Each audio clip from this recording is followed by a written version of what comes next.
আজকে তো সবাই মিষ্টি পাঁপড় খাবে, জিলিপি খাবে, বাচ্চাদের তো সবাই খায় পাঁপড় জিলিপি। তো আমিও খাবো, তোমরাও খাবে। আচ্ছা, যাই হোক, তোমাদের কাছে একটা খুব সিম্পল একটা মানে বিউটি টিপস বলি।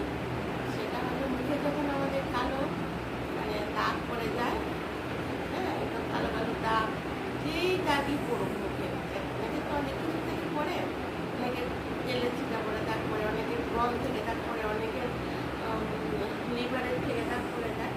তো ওদের থেকে একটা খুব সহজ থেকে আমরা আদা ছুলে নেব। আদা কিন্তু বেশি করে দেওয়া যাবে না, তাহলে মুখ খুব জ্বলবে, আর আদার সঙ্গে কিছু দিতে হয়। তো আদাটাকে ছুলে ছুরি দিয়ে এরকম এরকম এরকম এরকম ছোটো ছোটো টুকরো করতে হবে। এইটুকু আদাটাকে এভাবে মুখে ঘষা যায় না, বেশি পরিমাণ দেওয়া যাবে না আদাটা, তাহলে মুখ জ্বলবে। আর আদা বেশি পরিমাণ দিতে নেই, তাহলে আবার মানে অসুবিধা লাগবে চামড়ার মধ্যে। আদাটাকে ছোলার পর এরকম ভালো থেকে ধোয়ার পর তারপর ছুরি দিয়ে বা ছুরি না, সরি, কাঁটা চামচ দিয়ে এরকম এরকম করে নিলে তারপর এটার মধ্যে তুমি টমেটো রস ফেলে দিয়ে তারপর আস্তে আস্তে আস্তে আস্তে দিয়ে যেটা দাও, 3টে বলবো আমি, যদি কেউ টমেটো দাও, টমেটোর রস দিয়ে এরকম এরকম করে এরকম এরকম করে মুখের মধ্যে এটা দিয়ে বেশিক্ষণ না, বেশি হলে 10 মিনিট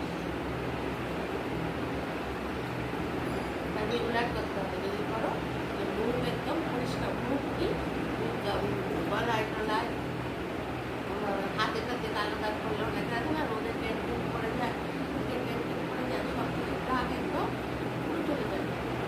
আর আবার আদাটাকে সেম করে মনে করো টমেটো দেবো না, টমেটো তারপর তুমি সেই আদাটার মধ্যে আবার চন্দন বেটে চন্দন বেটে ওই আদাটার উপর লাগিয়ে আদাটার মধ্যে মানে চন্দনটা বাটির মধ্যে নিলে তো তারপরে এই আদাটার মধ্যে লাগিয়ে নিলে আদাটা থেকে রস বেরোচ্ছে।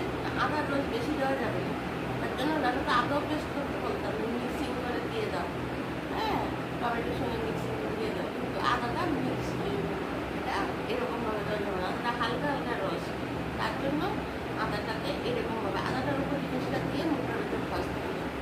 চন্দন দিলে যদি মনে করে যে না